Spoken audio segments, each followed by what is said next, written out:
The battle over immigration policy is contributing to a stalemate on Capitol Hill, and that's having an impact far beyond the border. On Wednesday, senators voted to block a supplemental funding package that includes military aid for Ukraine and Israel. Republicans say they will not support the measure unless Democrats agree to major border security reforms. Texas Senator John Cornyn voted against the bill. Monica Madden talked to him about why he made the decision and what comes next. I see you've made several floor speeches in the last couple of weeks talking about the need for having the border security funding in the overall supplemental funding package. Any luck there so far? Because there's, of course, a lot of other major policy issues tied in that package. Right. Well, yes, I've been consistent in saying that this has to be dealt with. Unfortunately, Senator Schumer is sort of shrugging this off, and because there's so much support for Ukraine and Israel, that will carry through the current spending policies for the current Biden administration, open border policies. So we're not going to let that happen. He's got a choice to make.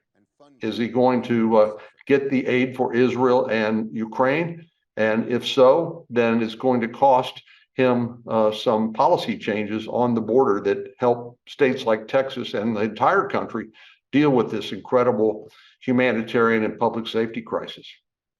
Do you think that buildup of pressure is going to be the thing that ends up, as you alluded to, getting the border security aspects in this package? Because Israel just said that it had one of its worst ground operation days since the conflict began. We know that this aid for Israel and Ukraine is urgent. And as you know from being in Congress, as long as you have been, the border security policy issues on immigration, it's very complex and difficult to get across the finish line. Well, you're right. We've been talking about immigration and border security for the entire time I've been in the Senate. And that's all that's happened is talk, no action. And meantime, things have just gotten progressively worse at the border. And Texas and Texans are paying the price because of the failure of the Biden administration's policies. So I see this as a unique point of leverage to force the administration to talk to us about policy changes that will change what's happening at the border for the better. This current situation is unsustainable. So this is a unique circumstance where there are things that I support in the package, but I can't and won't support that proceeding to that until we get a satisfactory answer to the policy changes that we need at the border to limit and I would like to say stop the flow of illegal immigration, but I would say probably more likelihood to significantly slow it down.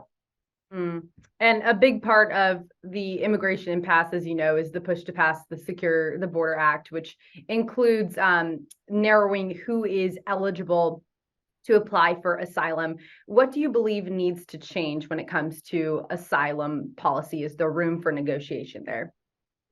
Well, right now, people are traveling from all around the world and showing up at our border and claiming asylum. This is not a case of Central Americans or South Americans or Mexicans coming to the border because they're poor and they need a job and they want to work. This is very different. This is a transnational criminal organizations that smuggle people from all around the world for a price per head.